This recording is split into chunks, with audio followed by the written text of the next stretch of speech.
Our next presenter is Dr. Tricia Hamilton. How many of you know what a naturopath is? Couple? How many know the difference between a naturopath and a doctor of naturopathic medicine? Nobody. Nobody. Okay.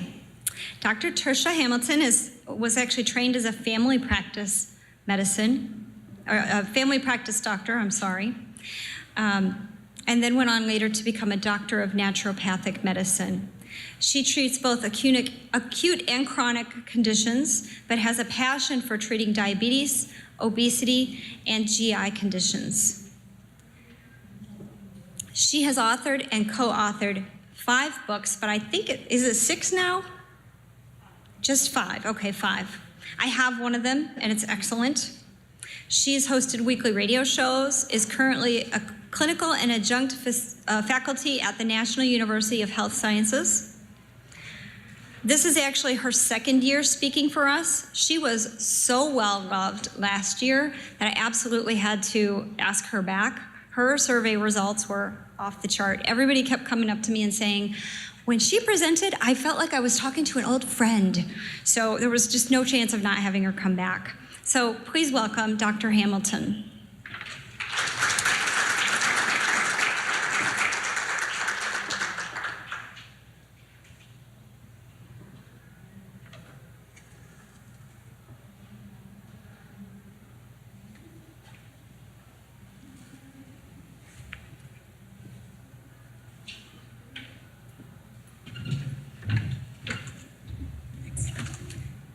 Thank you. Thank you, everyone, for having me. Hello. Good morning. So I have to admit, I am not the most well-versed on cannabis. All right. So when she asked me to speak today, it made me extremely nervous, like extremely nervous. Is that better?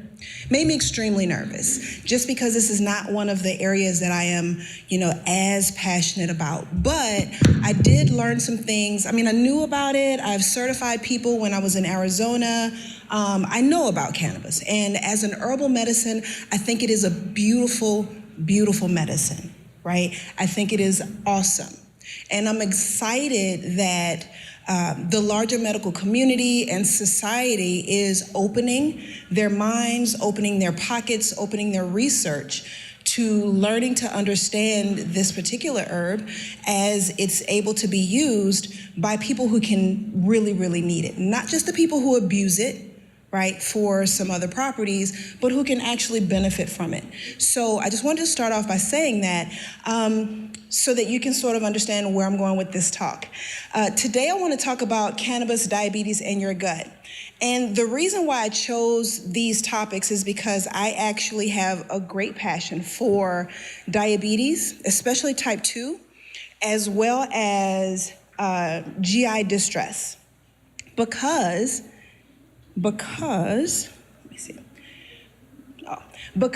people can get such great relief if they make certain changes in their lives. Does that make sense? Oh, and as a teacher, I like to hear back from people. So if you don't respond, I'll probably keep saying, you hear me? You hear me? So just know that. What I want to encourage you to do by listening to this talk is to make sure that you always remember to take a holistic approach in your health, all right? So using cannabis is one step. It absolutely is one step in taking control of your own health, because by embracing cannabis and other herbs and things like that, you are saying, I don't want to just take a pill that I have experience with or that I know someone who has experience with, and it's not quite doing exactly what I want it to do. I'm not getting the relief that I want. There has to be something else, right? So as Gracie mentioned, make sure that you always broaden your mind. So hear me out, broaden your mind, and remember that your health is holistic. Your health, you are a multiple layered being. You are not just this person who has this illness, this pain, this disease. You are mind, body, spirit, emotion. You are all of these things. You are mother, father, son, daughter, friend, enemy. You are all of those things. And in order to heal, you must heal on all of those levels. Does that make sense?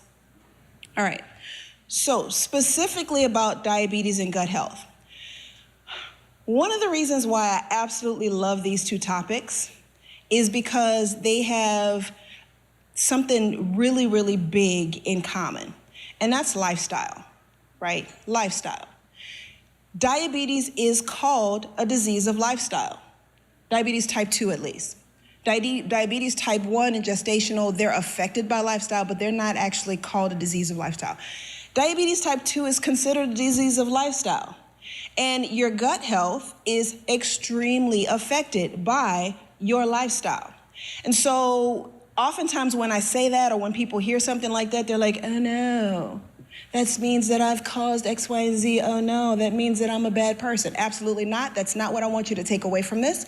What I want you to take away from this is that because it's either caused by or exacerbated by lifestyle, that means that you can make some changes and make some real improvement to your health.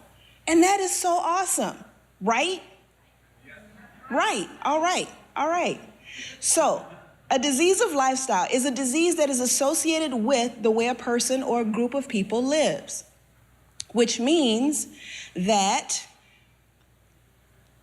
whatever you grew up doing, thinking, behaving, learning, affects your lifestyle. Now, some of those diseases include atherosclerosis, heart disease and stroke, obesity, diabetes type 2, as I mentioned, and colon cancer. All of those are considered diseases of lifestyle, which means absolutely that you affect your health with respect to these diseases, which means that you can control the trajectory of your health through these diseases.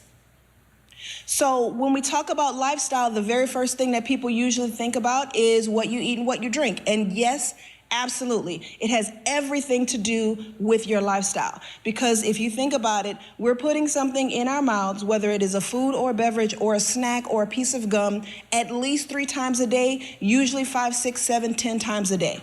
Right? So you might be drinking juice in the morning and a donut for breakfast before you came in. You might be eating chips as a snack. You might be chewing on gum. You might be drinking a Frappa, Mocha, Kappa, Grande Latte Mocha thing, right? Extremely large one, whatever they're called. I call them my dessert drink beverages because that's why I drink it, because I want a cake and I just want to drink my cake. And so absolutely, that is 2 of the areas that is considered lifestyle, right? What you eat and what you drink. But your activity level. Now I have to admit, I have a sedentary lifestyle. I'm about to change that because of that life situation, right? And it happens to us. So most of us wake up in the morning, out of the bed, of course. We get up, we get in our car, we commute. We sit for 5 minutes to an hour, hour and a half for some of us. We go to work, we sit in front of a desk for hours. We get up, we go to lunch, and we sit and eat. Then we go back to our desk and we sit for hours. Then we get back in traffic. And then we go home and we sit in front of the television until it's time for us to lay down, right? That is not a very active life. But your activity level absolutely has everything to do with how well your health improves. What you think, say, and do. So the things that go into your body, whether it's food or beverage, or what you hear, what you are told, what you think, what comes out of your body as far as your thoughts, your words, your actions, that is a part of your lifestyle. That is a part of your tradition, your habits. Again, what you learned as a child, your habits. Do you wake up every morning and as soon as you wake up, you go and brush your teeth because your father was in the military and that's the first thing you're supposed to do? That's a part of your habit. Or how do you celebrate? How do you mourn? How do you get bored? Those are all a part of your habits. Your attitude. Do you like certain things? Do you not? Are you always sad? Are you always happy? Do you seem to, move around certain people? That is part of your lifestyle. And how you handle stress. There is no way to get around stress. Absolutely no way. But you shouldn't have to. The problem with stress is being sustained, right? Stress is not the problem. Sustained, uncontrollable stress is the problem. And stress, honestly, complicates your health problems. I've known for years, my colleagues, my mentors have known for years that stress causes disease. Stress exacerbates disease. Research is now finding that stress actually does and can be researched and found that it actually causes disease as well. Again, stress itself is not the problem. The response to stress and the sustained maladaptive response to stress is the problem. More than 60% of doctors' visits, so well over half of doctors' visits, are either caused by or exacerbated by stress. Can you imagine? If we all learned how to handle stress better, if all we did was learn how to handle stress better, how much would that cut down on our personal medical bills or our medical bills as a society, right? We can control that. Now, that's not something that we learn in society. That's something that we will have to teach ourselves. But just that one piece alone will allow us to be able to change the way that our stress is being handled and how our health is manifesting itself. So the diseases that stress actually causes are diseases of aging. So just because you're getting older does not necessarily mean that you have to get old. A lot of what we see as getting older is actually a stress response. Heart disease, metabolic disease, metabolic syndrome, type 2 diabetes, the common cold, being slow to heal, all right? If you are under a lot of stress, you will not heal as well, right? You will not heal as well. Stomach ulcers, we already know that stress causes stomach ulcers. That's one of the things that's pretty common. But poor digestion, you feel like your food is just sitting in your stomach like a rock? Think about being stressed out. Are you stressed when you're eating? Are you stressed all the time? Like that could be causing it. IBS, most people have IBS flares when they're in stressful situations, back pain, neck pain. So we know like those common shoulder pains where we're always like this because we're stressed and the shoulders just kind of hang in our ears, right? Those are all stress caused. Cancers, depression, PTSD, eczema, and other skin disorders, all are caused by, on some level, by stress. So I want to talk a little bit about the stress response, and just so that you can understand what I mean.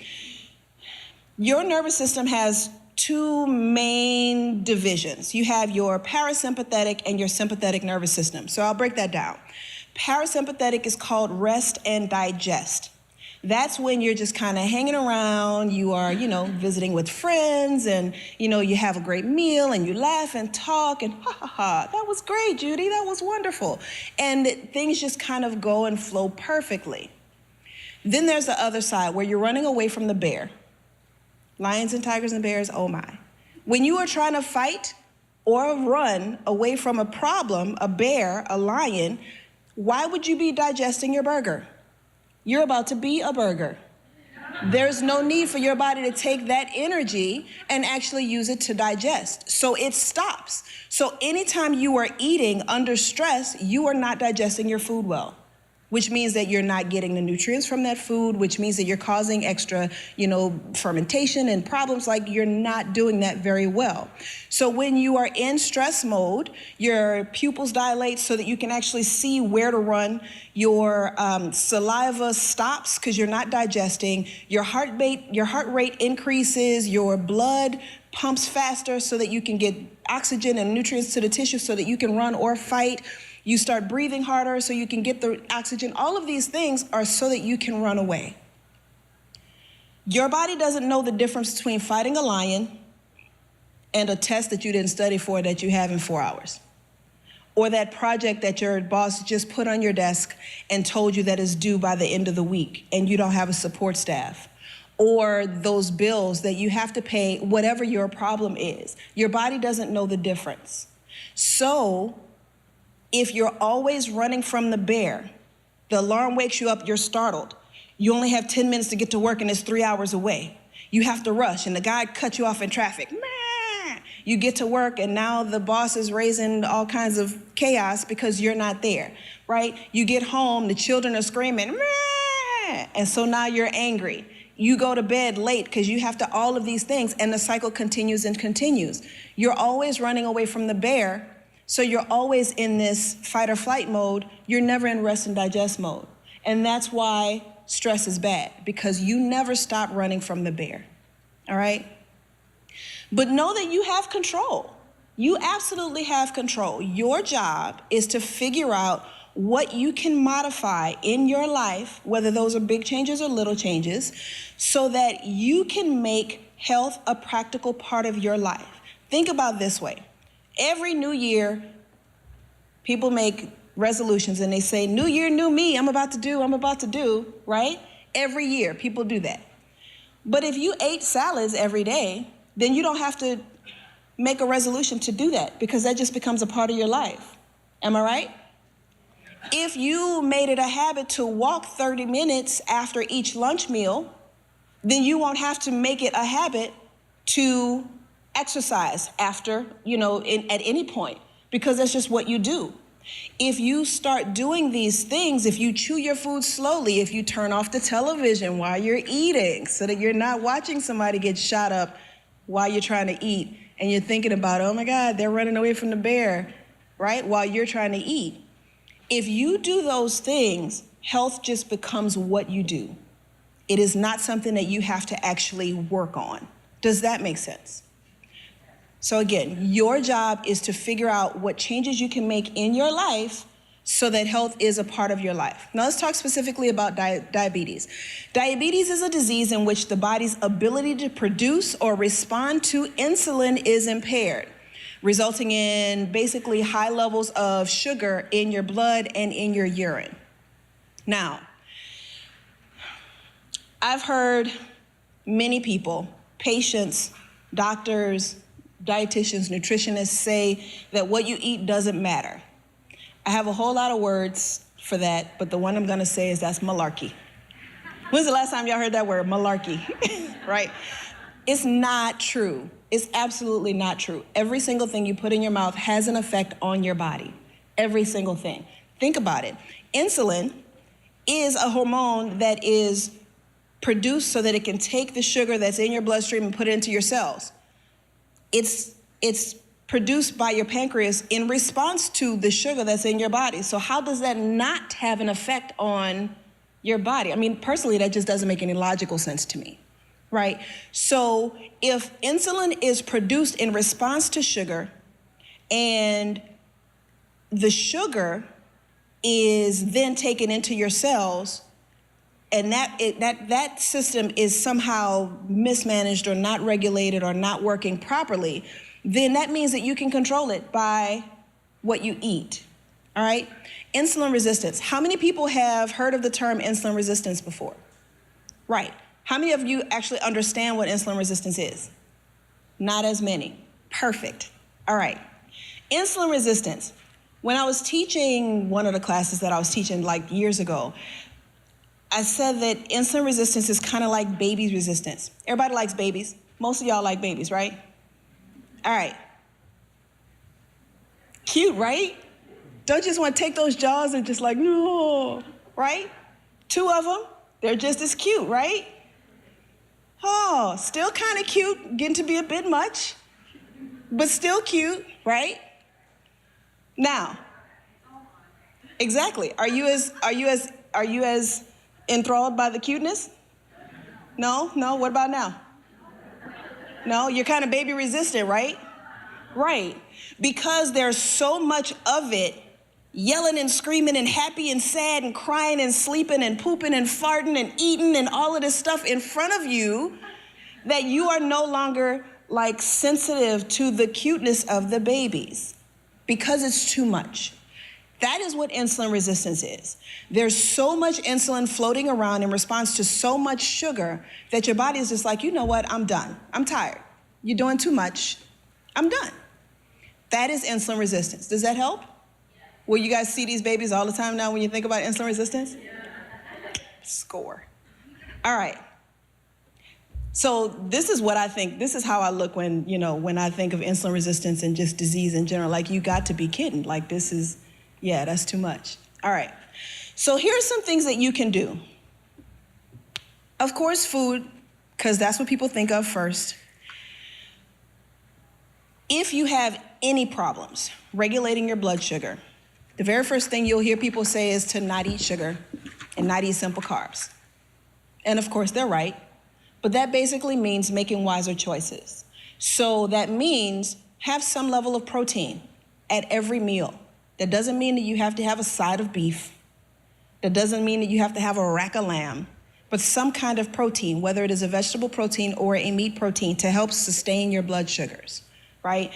That means not drinking the super grande, tall, extra large mocha, I don't know the names, but the extra large sugar dessert beverages, not doing that to your blood sugar. That can be a great choice. If you have to have one, get a smaller one, right? Or start drinking them every other day instead of twice a day. Make those types of changes. Learn to control your stress. With diabetes, when you are under stress, because you're constantly running away from the bear, your body will produce sugar because it's trying to get quick fuel to run away from the bear or fight the lion, right? So you are not going to be able to control your blood sugar. So this has an effect not just on diabetes, but just anything. You have to learn how to control your stress. So that means walking away from the situation, taking deep breaths, doing stretches in the morning, learning Qigong. I just started actually doing Qigong. Have you guys heard of Qigong before? So those of you who have not, look into it. It's spelled a couple different ways. It's Qi or Chigong, Qigong. It is basically like Tai Chi or Kung Fu, but like a really, really mild, slow version. It is awesome. Very easy to do. Almost any person with any level of mobility can do it, and it is highly beneficial, and you'll be surprised at how long the effects sustain you. And it can calm you and center you and have you be able to go through your day with less stress, all right? I always hesitate to put exercise because when people hear exercise, they think of going to the gym and working out and lifting weights, and that's not what I mean. I mean, move. Stop sitting down all the time. Do some level of activity. Get active. Find something fun.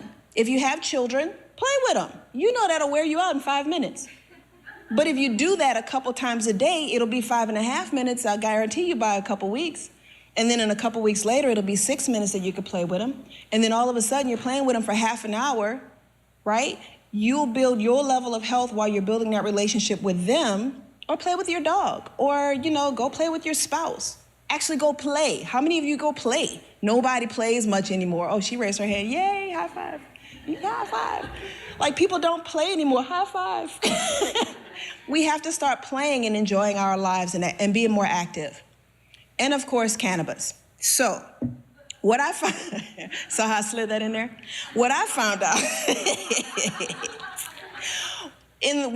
out by asking some people who know a lot more about cannabis than I do in my own research is that cannabis research on actually preventing and managing diabetes is kind of inconclusive. Like, some studies say, yeah, it helps, but others is like, no, it really doesn't. But there's a lot of research that actually says that it helps with some of the effects of diabetes. So for people who get blindness because of retinal diseases, cannabis can actually help stave off that process. All right, diabetic neuropathy. So when you have your feet are pins and needles and always painful because of the pains that are caused by just high blood sugars and your tissues not being well fed and the bacteria in your feet going crazy because it's, just a party, cannabis can help that process. We already know that cannabis is really good for pain. That's one of the ways that it can help. All right, and what was the other? Oxidative stress. So do you guys know what free radicals are? Awesome. Free radicals are basically those oxidants. That's why you take antioxidants to help to quench free radicals. Cannabis can actually help to quell, to soften, to decrease some of those oxidative damage. That's a little bit about cannabis and diabetes. Now, I have a caveat later on at the end, but just keep that in mind. So gut health. How many of you guys have a gut? Not necessarily a big gut. I'm not talking about big guts. I mean just like a GI system. All right, everybody. So this refers to the functionality and efficiency of your gastrointestinal system and how you digest your food, how you absorb your food, and then how you eliminate waste. I love talking about poop. I'm not talking about it nearly as much as I'd like to. So, poop, power. But talking about gut health is important. Bless you. Fun fact, did you guys know that more than half of your nervous system is in your GI system? How many people didn't know that? You knew? High five to you. The rest of you did not know that.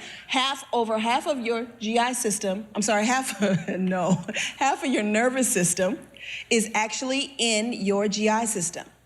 So when people talk about depression and anxiety and all of those mental health disorders, lethargy, all of those things, nerve problems, and they go straight for the brain and the spinal cord, you miss half of it when you don't think about your gut health. All right? So that'll make you want to eat better, right? No? Okay. All right. So why is that important? That's important because your gut is considered your second brain. If you are sad, if you are anxious, if you have any kind of mental, emotional disharmony, it might be more a gut problem than a brain problem. If your neurotransmitters are out of balance, it might be more a gut problem than a brain problem because your gut is your second brain.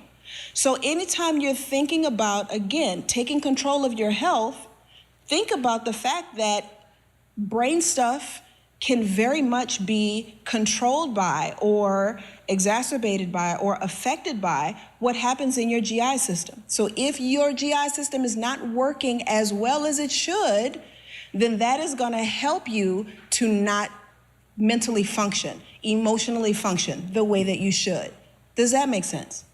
I've seen a lot of patients, my students have seen a lot of patients who have come out of depression, who have decreased anxiety, who have, all of the, their schizophrenia, bipolar disorder have diminished, not necessarily gone away yet, but have greatly diminished because of the changes in diet and when we help to heal their digestive system. So it is possible. So when I say you can take control, I absolutely mean you can take control of your health. So again, what can you do? Starting with food, we have to decide which foods are actually good for your body. Just because a food is a health food doesn't mean that it's healthy for everybody. So keep that in mind. You are very unique. You're a unique individual. There's nobody on earth like you. Yay, you, rock on.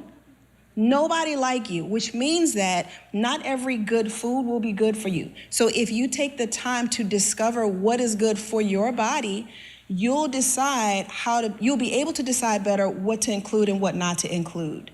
All right, story time. So when I was in naturopathic medical school, I decided to go off dairy because, teachers were talking about it and talking about the pros and the cons and all of these things. So I decided to give it up. I gave up everything. I was an everyday cheese eater, right? Every single day. Some kind of dairy went in this body, probably multiple times a day. I did not realize until several days in that I could actually breathe out of both my nostrils. Had no clue. I had never in my however many years been able to do that. As a matter of fact, a year or so before that, I went to visit a childhood friend, and he said, "You still have that cold you had when we were children?" Yes. I had no clue. And then one day I decided to have some cheesecake. And less than 30 seconds later, my nose was full of mucus. It was less than a minute, almost spontaneous, right? They say milk does a body good. It didn't do my body good. Not at all. Not at all. We've seen the same type of responses and changes of food with decrease in rheumatoid pain, in, again, brain fog, in thyroid symptoms. Just about any and everything that you can imagine can be affected by food, even those healthy foods that people say are good for everybody. Remember, you are a unique individual. Stress. I cannot underestimate how important managing stress is. The fact that you can, used to, will, do, get butterflies in your stomach when you see that guy or gal that you think is so cute, right? The fact that that can happen, imagine what else can happen just from thinking of something, going through something. That's when somebody you like. Imagine what can happen when you have constant stress on your GI system. Again, exercise and activity. Get out and walk. Get out and play. If you used to dance, pick it up again.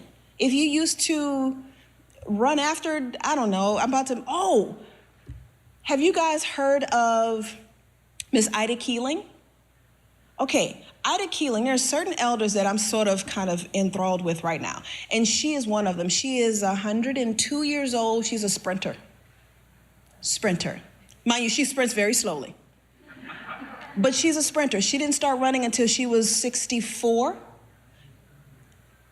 And so now she's like, I want to break records.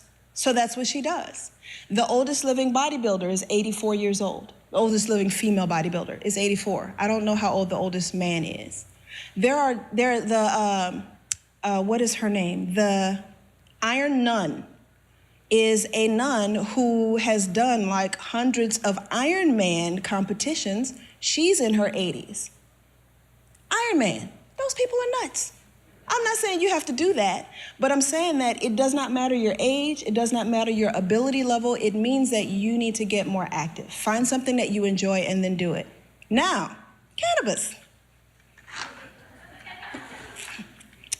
So, research has found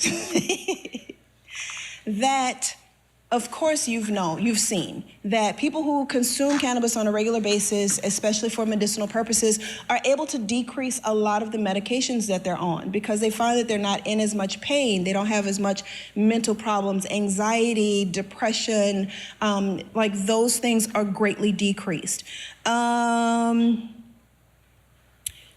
Those with Crohn's disease and IBS, some of those symptoms greatly decrease when people use cannabis regularly, not abusive, but regularly to sort of help decrease their symptoms. And like those are basically, that's the overall of what I learned. Like it is good medicine. It is really, really, really good medicine for all conditions. Right? Those are specific, Crohn's, IBS, reflux. Those are specific, but it's definitely helpful if it's used holistically. Now, the caution that I wanted to tell you guys is that as you're learning about cannabis and as you start to use it, remember that it is great medicine, but it is not without its own faults. It is absolutely not without its own faults. One of the problems that cannabis has is that it affects the cytochrome P450 pathway in your body. Now, for those of you who are not biochem nerds, like some of us are, you'll know that that is like an enzyme system in your liver. And it is a major enzyme system that helps to regulate, detoxify, metabolize your medications, at least half of the medications that are given. So what does that mean?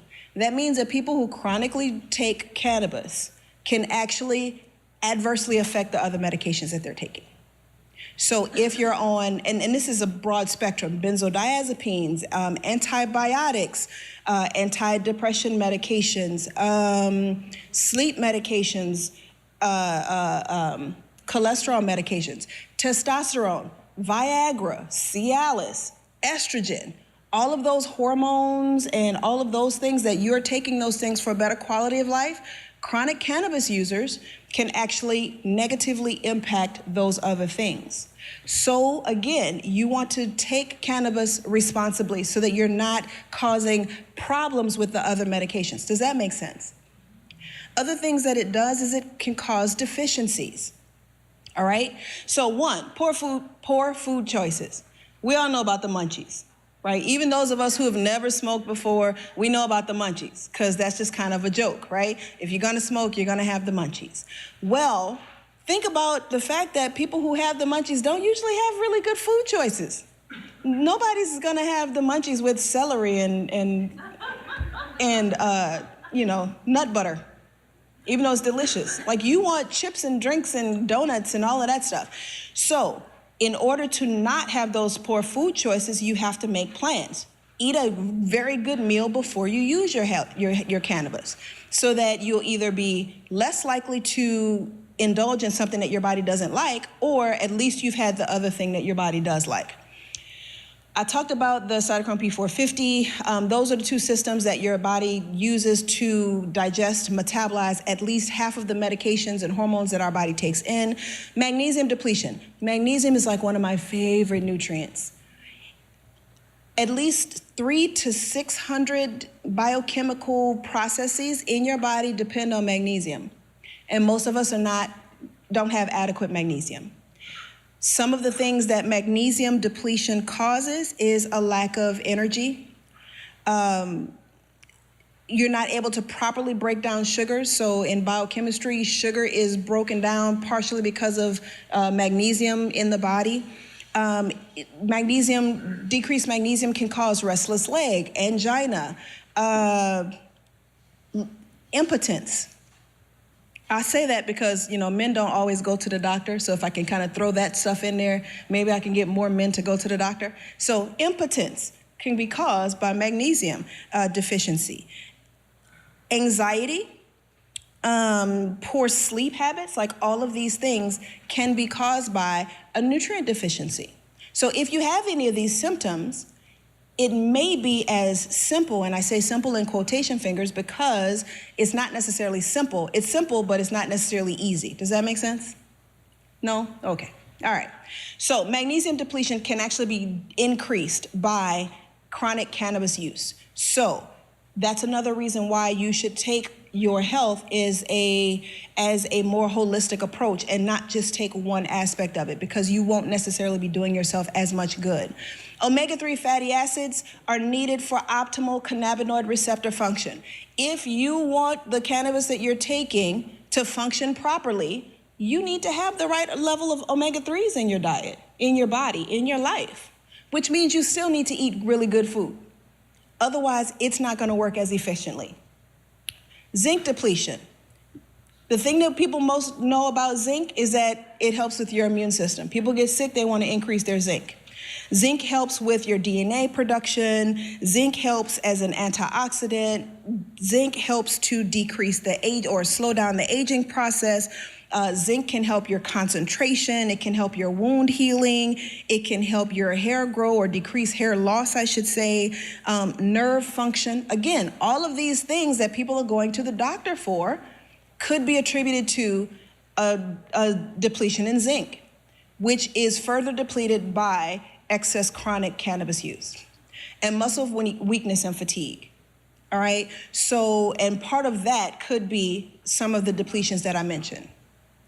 So the moral of the story, to remember that you should take cannabis as a part of a holistic, well-rounded health, a health adjunct, right? Not just using it as an end-all be-all. It is wonderful medicine. It is very helpful for a lot of people in a lot of conditions, but it is not just one thing. It is the totality of you that needs to be healed. If you have a mental emotional problem, see a therapist. Please see a therapist. If you have spiritual emotional problems, go and see your spiritual advisor, please, because that affects you. If you have a physical ailment, go see your MD, your naturopath, your personal trainer, please.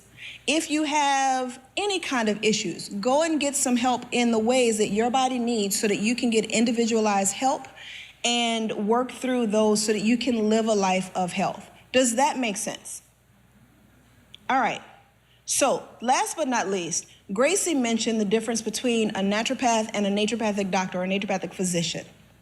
So I am trained as a naturopathic physician. I went to a 4-year naturopathic medical school.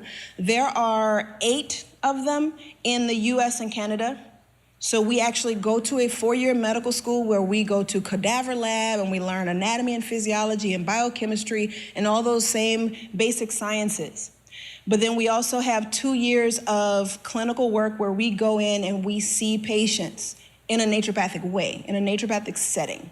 All right? A naturopath that is not a physician is one who got an online degree and doesn't have the same level of training. That's not to say that they are awful people. I cannot say that. I've met some naturopaths who have really good knowledge and information. They're not physicians. So, if you, depending on the level of care you want and need, that is how you would know to seek them out. So just keep that in mind. Ask them if they went to one of the accredited naturopathic medical schools, and then find out how specifically they can help you, and you can go from there. There was one other thing that I wanted to mention, and of course I cannot remember. So I think that's it. If you have any questions, you have a question, yay. Okay. She's gonna save the questions for the end? For the panel. So I'll be around. If you have any questions, you can see me or ask during the panel. And